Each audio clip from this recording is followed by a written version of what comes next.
नमस्कार. दासबोध निरूपण मालिकेतील आज हा 17वा भाग 18व्या दशकातील 5व्या समासाने आज आपण सुरुवात करतोय. करंट परीक्षा निरूपण असं या समासाचं नाव दिलं समर्थाने. समर्थाचं म्हणतात की कोणतेही ज्ञानसाधन न करताना केवळ ते करतो अशी वृत्ती ठेवली तर काही उपयोग नाही हे जाणून प्रचितीने ते ज्ञान तावून सुलाखून ग्रहण केले पाहिजे. अशी परीक्षा न करता केवळ भरपूर श्रवण मनन किंवा वाचन करंटाच राहून त्याला केवळ श्रमच घडतात असं समर्थांनी या समासात स्पष्ट केलेलं आहे. सकळ शोधून या एक सार घ्यावे, शुद्ध सोने पाहून घ्यावे, कशी लावून तावावे, श्रवण मनने जाणावे प्रत्ययासी.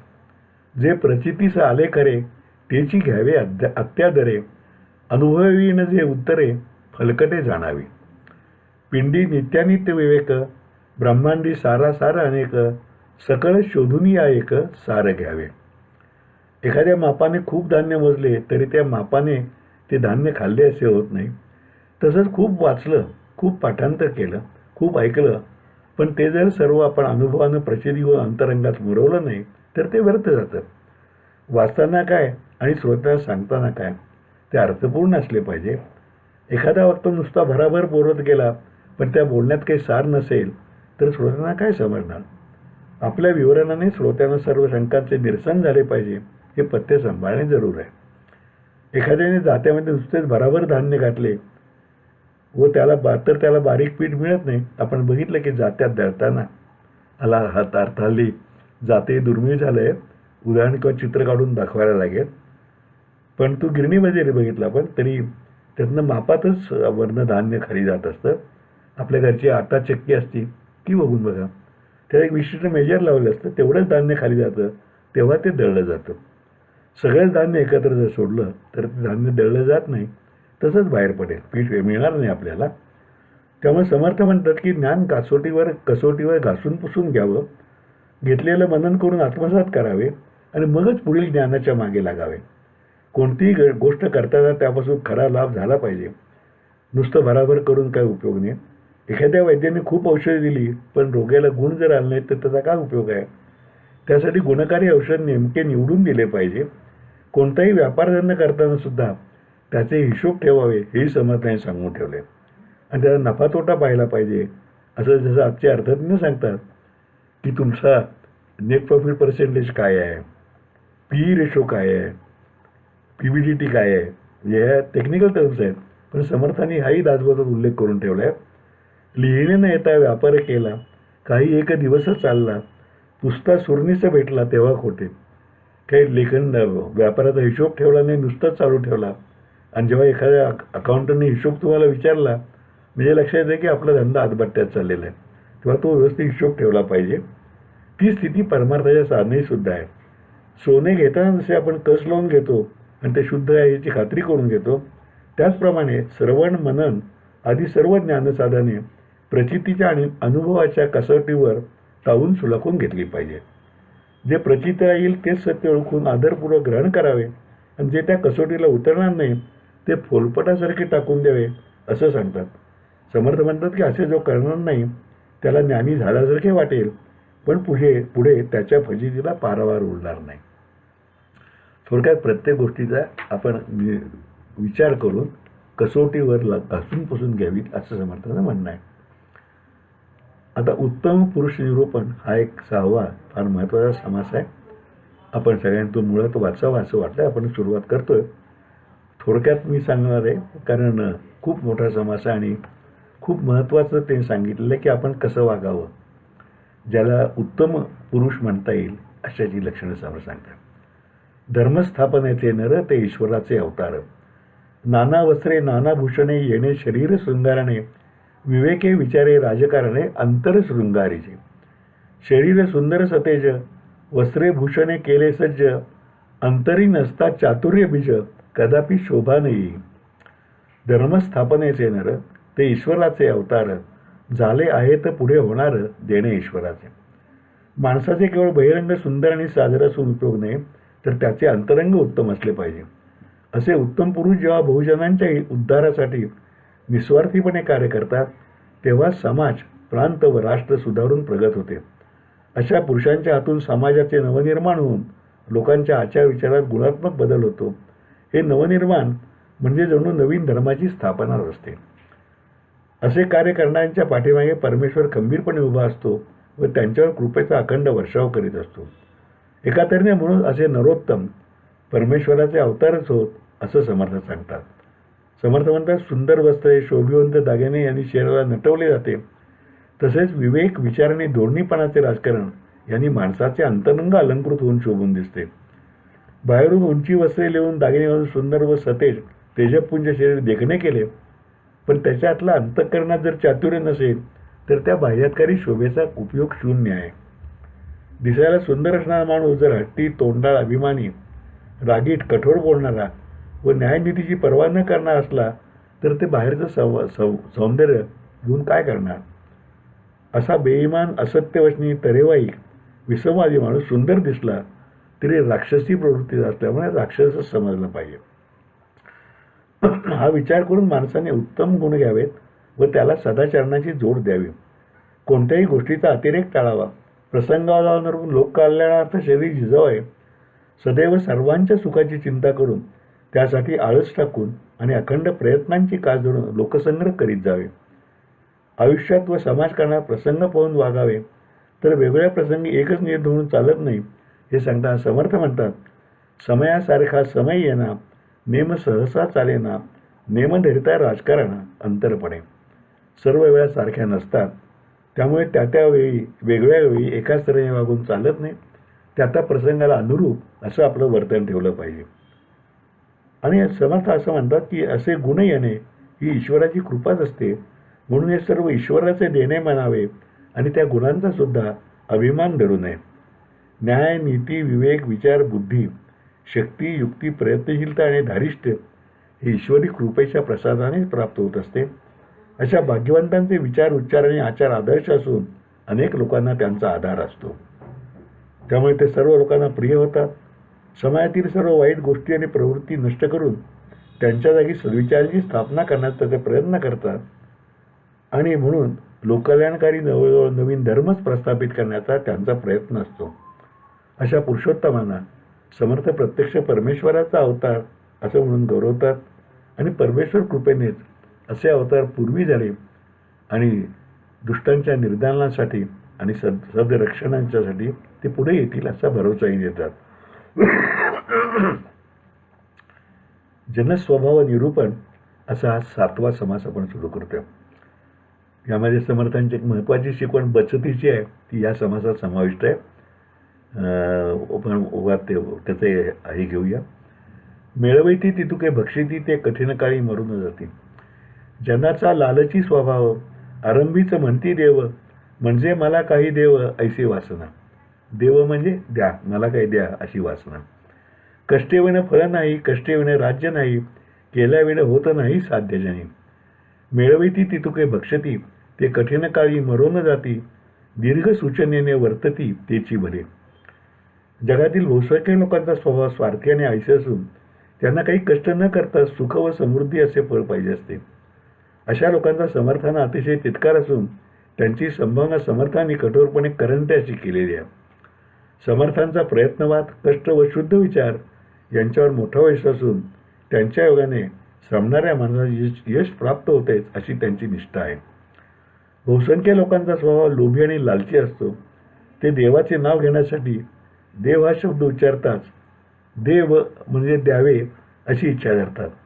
समर्थांच्या काळात बोलीभाषेमध्ये दख्खनी हिंदीचा पगडा खूप होता. त्यामुळे त्या भाषेत मुझे दो से मुझको देव असे होऊनही लोक देवाजवळ मला देव देव असे म्हणत असतात. असे काहीसे भक्ती न करता फळ मागणे म्हणजे नोकराने काहीच काम न करता मालकाकडे पगार मागण्यासारखेच मूर्खपणाचे आहे असं समर्थ म्हणतात. कष्ट केल्यापासून कोणतेही फळ प्राप्त होत नाही. कष्टाशिवाय राज्य मिळत नाही. केल्यापासून जगातील कोणतीही गोष्ट साध्य होत नाही लक्षात ठेवले पाहिजे. मात्र हे समजूनही आणि आळसामुळे काही काम होणार नाही हे करून सुद्धा हीनबुद्धीचे लोक कष्ट करण्याचे टाळतात याचा समर्थांना खेद होतो. ते म्हणतात, जे आधी कष्ट करतात तेच पुढे यशस्वी होऊन सुख भोगतात आणि आधी जे आळसाने सुखाचा आनंद घेतात त्यांना पुढील आयुष्य दुःखात काढावे लागते. समर्थ म्हणतात की जेही उदंड कष्ट केले ते भाग्य भोगून ठेले, येर ते बोलतही राहिले करंट जन. असं जे कष्ट करणारे न करणारे लोक आहेत ते करंट आहेत असं समर्थ म्हणतात. कष्ट व प्रयत्नांच्या अशा अमूल्य महत्त्वाबरोबर आर्थिक व्यवहारासंबंधी समर्थ एक अतिशय महत्त्वाचा उपदेश करतात. इतर संत आणि समर्थ यांच्या दृष्टिकोनाचा फरक आहे. समर्थांचा परमार्थावर भर आहेच, पण तो करण्यासाठी आधी प्रपंचही नेटका असावा हे त्यांच्या दृष्टीने आवश्यक आहे. नेटका प्रपंच करण्यासाठी सर्व कर्तव्ये नीट पार पाडली पाहिजे व त्यासाठी सन्मार्गाने पुरेसे पैसे मिळवले पाहिजे. याचबरोबर समर्थ बचतीचे महत्त्वाचे सूत्र सांगताना म्हणतात की मिळवलेले सर्वच खाऊन टाकले तर पुढे अडचणीच्या काळात मरायची पाळी येते. यासाठी मिळवल्यापैकी थोडे शिल्लक टाकण्याची दूरदृष्टी ठेवावी, म्हणजे कठीण प्रसंगात ही बचत कामी येते. आज 21व्या शतकात आपण ठसवू पाहणारे अल्पबचतीचे महत्त्व समर्थांनी 350 वर्षापूर्वीच आपल्याला सांगून ठेवलेलं आहे. ही त्यांच्या दृष्टेपणाची साक्ष आहे असं मला वाटतं. मिळविती तेतुके भक्षती, ते कठीण काळी मरोन जाती, दीर्घ सूचनेने वर्तती तेची भले. तुम्ही दूरदृष्टीने वागून भविष्य काळात येणाऱ्या अडचणी किंवा काही गुंतवणूक याकरता बचत करा असा संदेश आपण आज ऐकतो, पण तो समर्थांनी तेव्हा सुद्धा देऊन ठेवलेला आहे. आता समर्थांचा पुढचा समास 8वा, तो अंतर्देव निरूपण या नावाचा आहे. परब्रह्म निर्मळ, निश्चय आणि निराकार असून आत्मा विकारामुळे चंचल आहे. काही लोक त्या आत्म्यालाच देव म्हणतात, तर काही देवाच्या प्रतिमांना देव म्हणतात. पण खरा देव कोणता, तो कोठे असतो हे आपण पाहावयास गेलो तर विविध कल्पनांचा गलबला आणि गोंधळ आढळतो. तेव्हा खरा कोण देव कोणता आणि कसा शोधावा याचं समर्थ या समासात निरूपण करतात. कर्मा वेगळे न व्हावे तरी देवास कासया भजावे, म्हणून विचार असावा, विचारे देव शोधावा, बहुत देवांचा गोवा पडोची नये. पाहत समजत सेवटा गेला, तोची विवेका भला, तत्वे सांडूनी पावला निरंजनी. ऐसी ही विवेकाची विवरणे, पाहावी सुचित अंतःकरणे, नित्यानित्य विवेक श्रवणे जगदोद्धार. समर्थ म्हणतात, अनेक भक्त, त्यांचे अनेक देव, अनेक अवतार, त्यांच्याही अनेक प्रतिमा, असे अनेक देव पाहिले तर निश्चितपणे कोणता देव आपण करायचा याचा पत्ता लागत नाही. असा शोध घेण्यासाठी माणसाने विचाराची कास धरावी व विवेकाने देव शोधावा, म्हणजेच अनेक देवांच्या या भ्रमामध्ये न सापडता त्याला देव शोधता येईल. तीर्थक्षेत्रात गेलो तर तेथे एक देव दिसतो, मग त्याच्याच वेगवेगळ्या धातूंच्या प्रतिमा करून लोक त्यांची पूजा करतात. काही ठिकाणी पाषाणाच्या देवमूर्ती आढळतात, तर काही ठिकाणी देवाच्या दशावतारापैकी एखाद्या अवताराची मूर्ती असा निष्कर्ष निघतो. कोणी ब्रह्मा, विष्णू, महेश यांना मूळ ईश्वर म्हणतात. देवदर्शनासाठी लोक कष्ट करून तीर्थयात्रा करतात, पण तेथेही देव भेटला नाही की तीर्थात नुसते पाणी आणि दगडधोंडे आहे असा अभिप्राय देतात. समर्थ म्हणतात, या गोंधळातून आणि संभ्रमातून मुक्त होऊन खरा देव शोधायचा झाला तर त्यासाठी विवेकाने आपल्या आतमध्येच डोकावून पाहावं लागेल. तसे केल्यावर अंतरात्माच खरा देव आहे हे प्रत्ययास येऊ शकेल. सृष्टीमध्ये सर्वांचा कर्ता आणि भोगता एक अंतरात्माच आहे. सत्ता रूपाने तोच हे ब्रह्मांड घडवतो आणि मोडतो सुद्धा. जाणीव रूपाने आपले शरीरसुद्धा अंतरात्माच चालवित असतो. हे सर्व करण्यासाठी अविवेकाचा मार्ग सोडून विवेकाचा मार्ग धरणे आवश्यक आहे. विवेकी माणसे देवाचा शोध बाहेर न घेता आपल्या स्वतःच्या अंतःकरणातच घेत असतात. असे अंतरंग पाहत व त्याचा शोध घेत शेवटापर्यंत जावे. तसे करताना विवेकबळाने अशाश्वत व अनात्म तत्वांचा त्याग करून सार विचार आणि आत्मविचार दृढ करावा. या मार्गाने गेल्यावर आपण बरोबर निरंजन, निर्मळ, निश्चय आणि अव्यक्त परब्रह्मापाशी पोचतो. तिथे पोचणे हा अंतर्देव शोधण्याचा शेवटचा टप्पा आहे. त्यानंतरचे खरे साध्य म्हणजे हे परब्रह्म जाणल्यानंतर आपले मी पण पूर्णपणे त्यागून त्या परब्रह्माशी एकरूप होणे हे होय. ही प्रचिती प्राप्त झाली ही सर्व भ्रम दूर होऊन मन निभ्रांत, स्वस्थ आणि शांत होऊन परब्रह्मी लीन होते आणि साधनाने हेच साधायचे असते. आपण मनुष्य जन्माला आलो आहोत की कर्म करावेच लागते, ते सोडता येत नाही. कर्मे सोडायची नसतात, तर त्याच्या मागची आसक्ती सोडायची असते व स्वतःला कर्मापासून अकर्तेपणाने अलग करायचे असते. समर्थ म्हणतात, कर्मा वेगळे न व्हावे तरी देवास कासया भजावे, विवेके जाणती स्वभावे मूर्ख नेणे. कर्मा वेगळे राहून स्थूल व ऐहिकातून मुक्त होऊन सूक्ष्मापर्यंत पोचले तरच देवाकडे जाण्याचा मार्ग सापडतो हे विवेकी माणसे विचारबळाने जाणतात. परंतु मूढमतींना ते कळत नाही. देव सर्व जगतामध्ये अंतःकरण रूपात आहे. त्यासाठी सगुणाच्या आधाराने निर्गुणापर्यंत जाणे हाच मार्ग आहे. निर्गुणी आनंद झाल्यावर मीपणा संपवून मी तो म्हणजे परमात्माचा आहे ही जाणीव निश्चितपणे दृढ होऊ शकते. निद्रा निरूपण असा हा पुढचा समास आहे. 9वा दशक 18वा समास 9वा. ज्ञाता तत्वे सांडून पळाला, तुरे पहिलीकडे गेला, आत्मनिवेदने ब्रह्मरूप. वंदुनिया आदिपुरुष बोलो निद्रेचा विळास, निद्रा आलिया सावकास जाणार नाही. मागे निद्रा संपली, पुढे जागृती प्राप्त झाली, व्यवसायी बुद्धी आपली प्रेरिते चाली. ज्ञाता तत्वे सांडून पळाला, तुर्ये पहिलीकडे गेला, आत्मनिवेदने झाला ब्रह्मरूप. गूढ परमार्थाचे गहन रहस्य उलगडून सांगण्याची विलक्षण प्रज्ञा असलेल्या समर्थांची निरीक्षण बुद्धी आणि विनोद बुद्धी सुद्धा तेवढीच तीक्ष्ण होती.